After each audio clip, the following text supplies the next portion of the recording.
Hey guys, all right, so this is video 3, talking through the items on the visual editor, what you can do with them, and kind of talk through a little bit on constructing a playfield. So what I'm going to do here on this one is go ahead and save it as something else. I'll just call this edit so that I can screw with it all I want.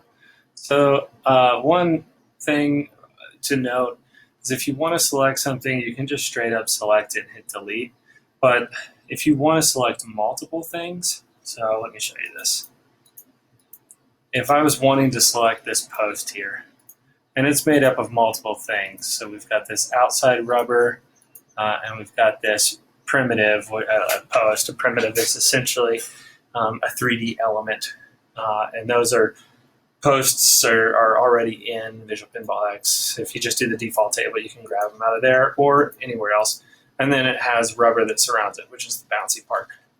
Anyways, so let's say I wanted to select both of those. Now, if I drag my mouse over half of it, it's not going to select any of it. You have to make sure that whatever you're wanting to grab is fully encapsulated. Right, then at that point, it'll grab all the things in there. That's just a quick tip. So like if I wanted to grab this, ramp here and I select it like that, you can see it doesn't select it. So again, just as a note, if you want to select it, you can select it directly, or if you're trying to get a lot of items, then you can drag over, but you have to drag over all the bits, not just a corner of it. That won't work. All right, so I'm going to delete all this out. It doesn't want me to, but I'm going to do it anyways. All right, so up there we've got a big open area where we can play. So let's go top to bottom here on what we're looking at. Wall is the first one. This is the most important one that you're going to use all the time. A wall, so let's say we have this wall here. The items on it over here on the right that are important are the top height and the bottom height. If this is a standard wall that you're going to be placing, letting balls bounce off of and everything else, you're going to make it 50 as the top height and 0 as the bottom height. Now the reason for that is the ball itself is 50. So the height of the ball is 50. So if you think about that when you're creating these things, 50 is just kind of a base height that you'll want to go with for a wall. So with this wall here, I can drag the areas out, and anywhere I want to add another point, I'm going to right click near that, and I'm going to say add point. Now these points can be one of two things. They can be straight or they can be smooth. So you can see I can click here and make them smooth, and I can put as many points as I want in here. I mean,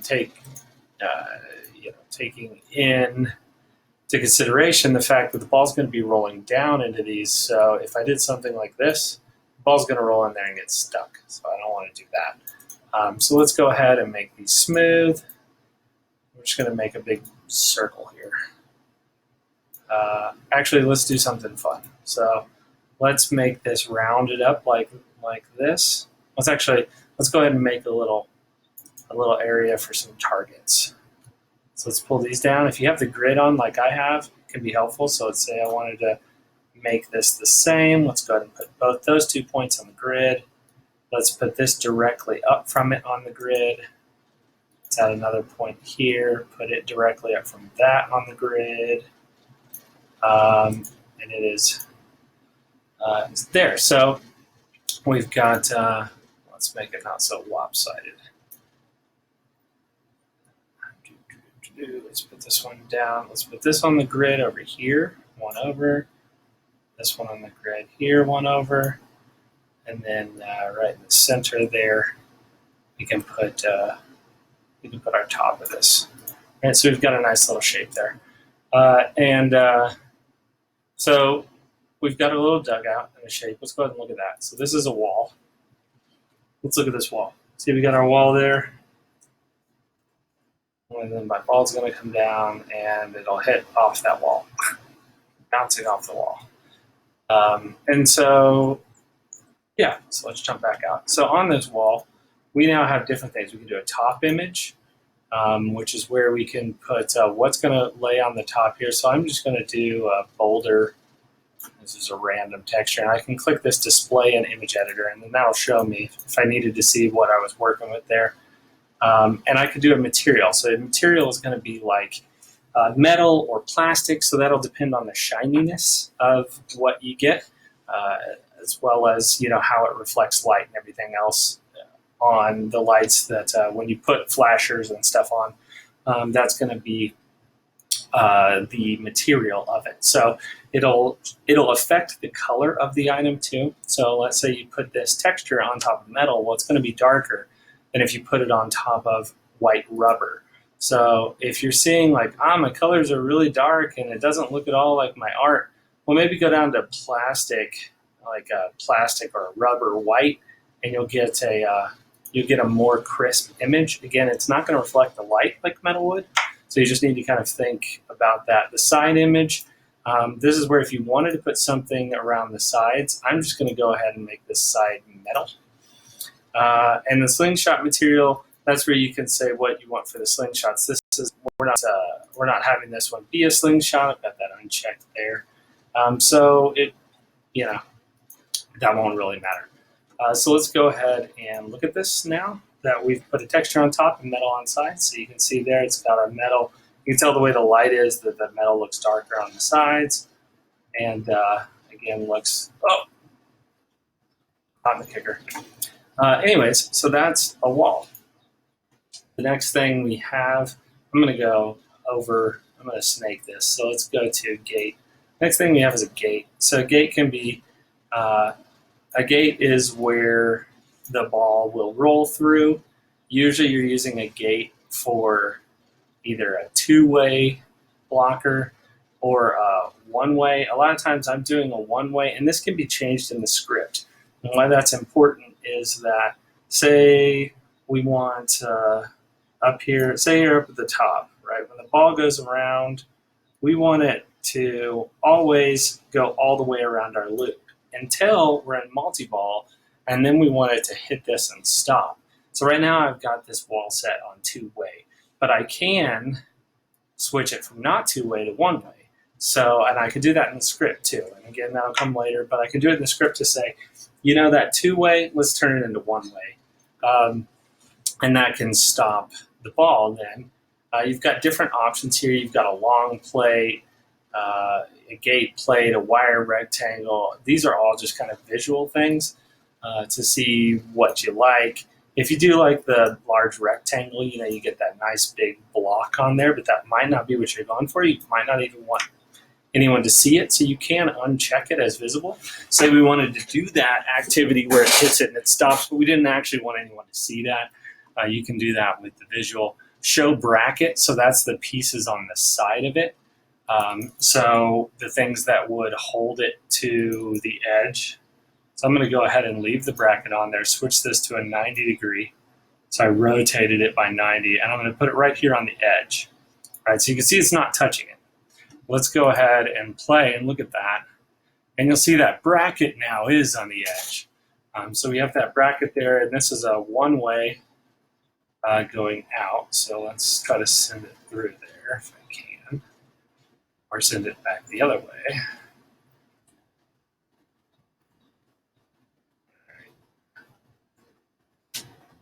Great. All right. Well, anyways, it can go through that one way, but it won't be able to come back the other way. And again, to change that, if you want to do it, you just rotate it. So I've got it at 0. I could put it at 180, and that'll flip it all the way around. I can also do it anywhere between height. Again, this height's at 50 because the ball is 50, but if you wanted it higher, you can do that. Let's talk about another thing that's next, though, which is surface. Surface is really important because say we had something, actually we'll do this next, but say I want to put this up here and I want it on top of this thing. I don't want it to sit inside of this wall. I want it on top. Well, if I click on this wall, see that this wall is called wall 5 up in the name. I can click on this guy and I could say the surface of this should be that wall 5. So we'll find wall 5 there. Now it's going to sit on top of that wall 5. So let's see, let's take a look. So you can see now it's sitting up on top of wall 5. So it'll still be 50 height, but it'll be 50 height on top of wall 5. All right, so the next piece that we're going to do here is I'm going to go ahead and put a ramp to help us go up and go through that. So a ramp's going to start, it has this bottom height to top height, and it has your entry point here at the bottom, which is going to be your bottom width. Again, it's 75 is what it's going to default as. You can change that. 75 being a ball and a half wide. So if you play a lot of stern tables that are new, they're going to have those skinnier kind of entry points like that might even be smaller than 75. Most of the time when I'm coding mine, I code them a little larger, maybe around 100, because, you know, it sucks when you're just hitting the edge of a ramp all day. But anyway, so let's build this to go up and through this. So we know this is 50 height, right? And so this ramp, the top height is 50. So that would dump right here on top of this. So let's go ahead, and what we're going to do is you right click in the middle here, and we could say add point. So let's go ahead and add a point there. And I'm going to curve this around to where I want it to dump in, which is there. And let's just add some more points until we can get this to a smooth angle. Because if this isn't smooth, the ball is not going to roll up it. It's not going to curve around it. It's just going to hit the edge and come back down. So we have to be somewhat smooth. When you do your final ramps, when you're really working on these, I generally suggest doing a whole crap load of points. Make it super smooth and nice.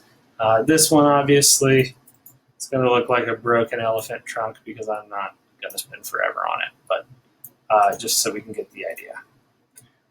All right, so that should be able to transfer our ball around. Let's just, so that I don't suck forever, let's go ahead and hit this at 150, so it's giant. But I should be able to take this, it's at 50 height, drop it on top of this. Let's go ahead and pull this down and go right through our gate. So let's go ahead and play. You can see we got a nice little ramp there. All right, so now I'm wanting to hit it up that. See, I totally suck. And all right, so we can see that it actually wasn't high enough. We need to go a little higher to get up on top of this, make sure that we can get through there. So let's go ahead and do that, because it's 50 here at the end, but it's not 50 right here, right? Because it is 50 at the top, 0 at the bottom. So when it hit there, it's probably at about 44. So let's go ahead and put this at 70. Let's make it much higher and give this a go. All right, so we've got that up there now. Cool. I should be better here. All right, so let's go ahead and test that bad boy out. See, cool, and it went through our gate, which is cool. Pretty cool little ramp, actually. If you had targets there and it kind of double up. It's death ramp. You don't want that. Death ramp. Yeah, so you get the idea. You can make nice little ramps there. You can lap that thing. Okay. All right, so the other things we have on this are visible wall and physical wall. So the visible wall is what you're seeing on the side there. So if you want this to look like it's got big walls, do that. If you want it to have small, like this one has 30, but we want it actually a lot bigger in case someone rails a ball, that it won't go just screaming off the edge. Then you can put the physical wall a lot higher, and you don't actually see that. So that's helpful. So anyways, that's ramp. Let's go to flipper. So flipper, we've already got them down here. You should just copy them from someone else whenever you make yours, but because we'll get into the scripting. But if you wanted to make another one, what I generally suggest is just go find one like here. If I wanted another one of these, I'm going to copy and paste it. And then I could put this guy up here. Say I wanted this to be hittable. Again, I can use surface to put it up on top of wall 5. To get this thing to actually move, though, we would have to adjust the script, which is not in today's lesson. But you can see it's sitting up on top of wall 5. We could make it so that anytime the left flipper goes, that one, or the right flipper goes, that one goes too. Again, we'll get into that at later lessons. Plunger is going to be the same. You've got a plunger down here. Generally, when you're starting, just get a preset up of a plunger from another table and just go with that. The main things you'll want to see about plunger is the state and physics. So when you're thinking about how strong you want it, that's going to be your mech strength. You also have your release speed and your stroke length. You can play around with those to get the strength you want. It's pretty easy. Just fiddle with the values. You'll end up getting what you want. Next is bumper. Pretty straightforward. We've got bumper here. We can put let's put a little collection of them when you're doing them. Obviously you want to have a ball length. So let's say we wanted to have a ball there, and we didn't know, like, well, I'm just dragging this around. I don't know how much a ball is. A lot of times you can use a kicker. So you can put a kicker there, and on this kicker, we can say the radius of the kicker is 50 on the kicker hole. And then actually the radius, that would be half, so 25. So this is a ball size. And so we could say, okay, well, a ball could go through there. Again, it's very unlikely that it sneaks right through there, but this can kind of give you an idea. I'm going to copy and paste. I'm going to make a big minefield of them up here. I'll make it so that it hits that off the initial launch. And then we got our bumpers. And you can change the strength of them. If you click them, you can change their ring speed and their height if you want to make it bigger. Again, they have cap materials, so you can add materials on them and change how they look. You can put them on a surface. And so you can do a lot with them. Pretty much standard stuff that we've already talked about. Let's go ahead and look at these. And let me get one up there. So that one just rejected. Rejection. So that's not a very good placement because, it's just hammering it back. But, you get the idea. You can put a big bumper field up there. Up. Pretty straightforward. The next one is a spinner. Spinner, you probably get the idea. We're wanting to, let's go ahead and make a big old spinner. So I'm going to make the length of this to 200. It's going to be a giant spinner. We'll just put it there. Generally, I'd do a rotation. I like to do that. Let's put it like a 20 rotation, get it in line. Maybe make this down to like 180. You're never actually going to do a 180 spinner. They should be like 60. But we'll take a look at how you can see why you don't do a 180 spinner. It's like Mario World 4. But yeah, so you've got your spinner there. We can get this, you can see, pretty nice. You could change the face of the spinner. That's one of the settings. So if you wanted to put some art on there, which obviously you want to, especially if you put one that was this giant, you want to put some art on there. Yeah. All right, you get it, spinner. Next one is a timer. So timers are a little bit more complex. Timers are really going to come in to play later in our scripting. What a timer is whenever you do something in Visual Pinball, it doesn't always the result of that isn't always something that happens right away. Let's say a ball saver. When you launch the ball, it's going to go over a trigger, and that trigger is going to start something that tells the table, in 15 seconds, I need you to turn off the ball saver.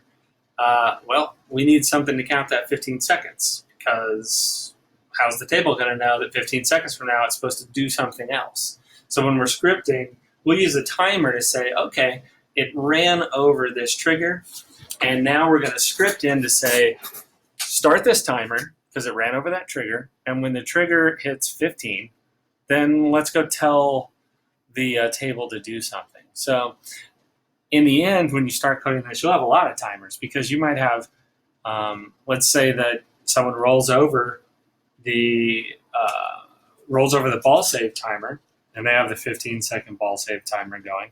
But then, meanwhile, while that's still going, they hit they hit a bumper that makes a little figurine shake back and forth. Well, that figurine shaking back and forth, because it happens after, would need to be something done by a timer as well. So your table can be using a lot of timers at once. When you think about that, it can be a little intimidating, but you don't really have to be too worried about that, because you're going to take each one of these one at a time. So you're going to say, okay, I want to do a timer on this target to make this thing shake. And it doesn't really matter that another timer's going on. So that's how timers work. What they have on them is an interval, and that's in milliseconds. And you can say, is it enabled or not enabled? Most of the time, that again is going to be something that we do in script. We're going to say this target is hit, enable that timer, and every time the timer goes over, so it's interval of 1, then count up 1 more. And once it gets to 15 of those counts, do whatever we want it to do, right?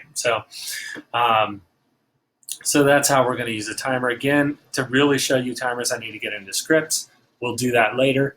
For now, you're just looking at the elements. Next one is a trigger. Triggers are what you're going to use for a lot of stuff. So this is really when you need to know that a ball rolled over something, you're going to use a trigger.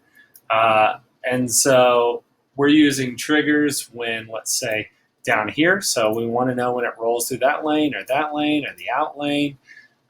The only other time that we know balls go somewhere is when we're using a kicker. And a kicker will let us know that it fell into something. But mainly, if a ball is rolling over something, not hitting something, but rolling over something, we need a trigger to know that that happened. And there are different types of triggers. This is all kind of how it looks on the table. The trigger star I'll use a lot. And most of the times when I'm using a trigger, I'm not going to make it visible. Unless you're doing those old school tables where they show all the triggers on the table. Or even, I guess Jersey Jack does it on Hobbit. But so you can get creative, do whatever you want. But a lot of times I'll make them not visible and no reflection enabled, because I might want to just know when someone goes through this spinner. And so I'll put it there and just say, okay, when they go through the spinner, hit this trigger. Again, they have materials, surfaces, all those kind of things with them. You want to make sure that it's enabled on its physics, so that we know the ball rolled over it. And say I wanted to be real lenient with going through this, because that's so large there, that I wanted to make sure that when someone rolls over that they get credit for it. Well, I can make my star radius like 100. You're gonna hit that. That's pretty easy to hit. So all the ball has to do is roll over that, and you're good to go. So you can be lenient and flexible when you make those. And again, as you can see when I play this, you're not going to see that trigger at all because it's not there, right? So this is nothing you can see. But as far as the script goes, we know that the ball rolled over to that area. Next one is light. So lights are cool, obviously, help us light things up. Say if I wanted to do a light here that, let's do this, that shines out from under my slingshots. Again, you're still just doing your right click, add point kind of stuff. Let's go pull this one in here. So this is going to kind of be a jank one, but you get the idea of a light going out. Now on the lights, you'll give it a height. You'll also enable it as a bulb or not a bulb, and you can say how high is my halo. Maybe I want to put it. This one is at 20, so it'd be under the height of the slingshot, which is 50. I can show the reflection on balls. I can make it really intense. Let's say 12 or 13. Again, a lot of this you can check from other people's tables whenever you're starting to do this, to kind of figure out how you want to make your lights. Just go look at what other people are doing on their lights, and that'll give you a good idea of, because I always literally have to sit here and fiddle with this a lot. So this in the inside is where the center of your light is going to be. So we put that right there. And a lot of times I have to go grab other ones just because,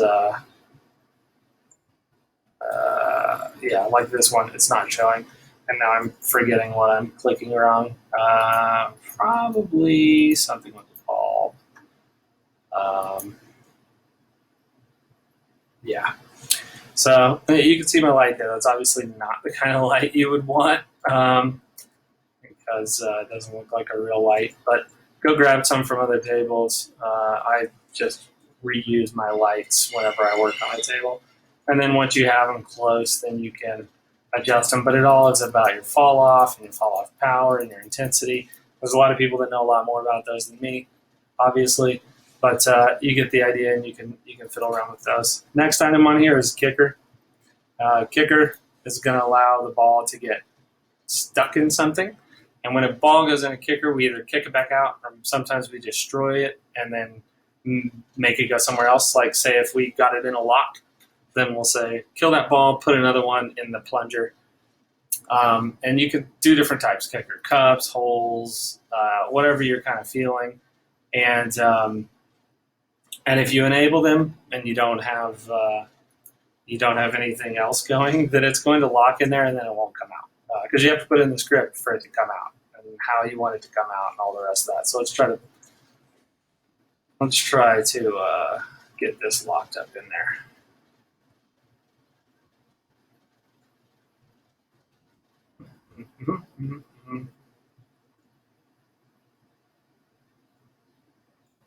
I'm stupid.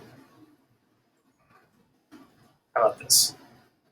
I'll make it giant and right there. Now the radius, you can again make these as large as you want. There's a big stupid kicker on the table now, but that should be able to hold the ball.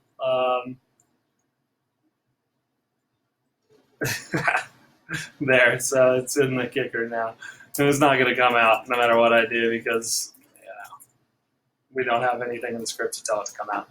But that's what you do. Kickers, you can see I've got some over here, like where you'd lock a ball. Target. So targets, you kind of get the idea of those. You can have a bunch of different types if they're drop targets or if they're hit targets. So let's do a hit target. Actually, we'll do a hit target, and then we'll do next to it a drop target. And another drop target.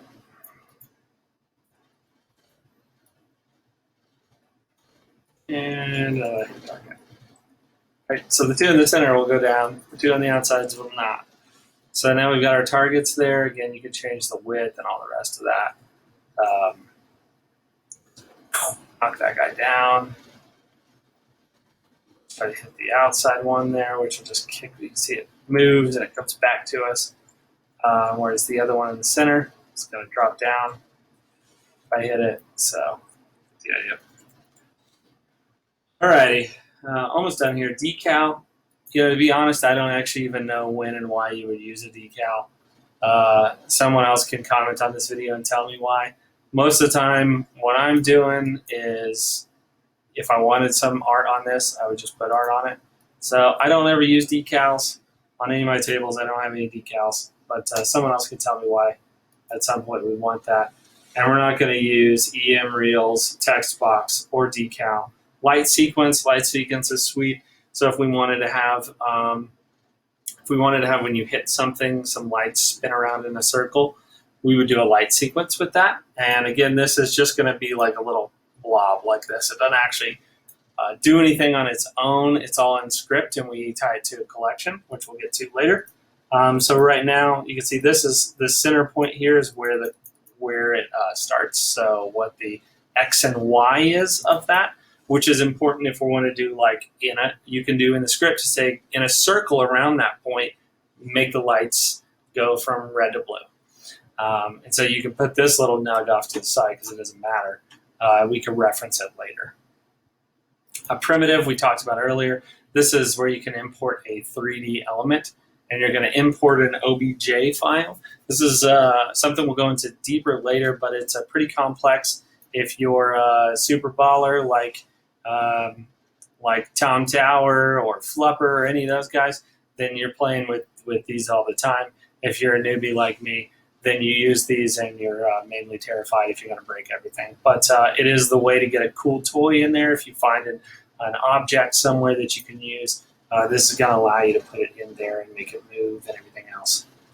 A flasher. Flasher is if I wanted to have a big flashing element that was an image. So say I had an image that was empty and then an image that was a full transparent ping of a light flash. I could use this to flash that on and off real quickly, and it can overlay your elements. So it has overlay, it has multiply, all that stuff. So this is kind of like a light, but if you wanted a light to be a flashing image instead.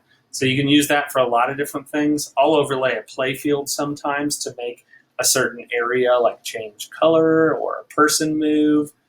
So you can do a lot with flashers. They're kind of a flashing overlay, semi-transparent layer that you can activate, turn on and off. Last one is rubber. So rubber is going to be like a big rubber circle, or on your slingshots, it's the rubber that goes around it. This is going to be the bouncy element. It can also be around posts. You can change how bouncy it is and how not bouncy it is. And so we can see this rubber circle here is going to be just a big rubber circle that we can bounce off of. So let's go ahead and bounce off that. So it's just currently a floating rubber circle. You can use them for a lot of things, as you see on the, oh no! You can see on the edges here, these rings around my ramps. Those are just rubbers that, those are just rubbers that are there decorative only. So anyways, that takes us through it. There you go. Those are all the elements you have to play with in the Elements panel. That should give you an idea to get started on your playfield and get things started to be laid out. You're using a lot of walls, a lot of ramps, triggers, targets, and that can help you get going there. So I hope this helps, and I'll be back with some more videos in the future. All right, thanks.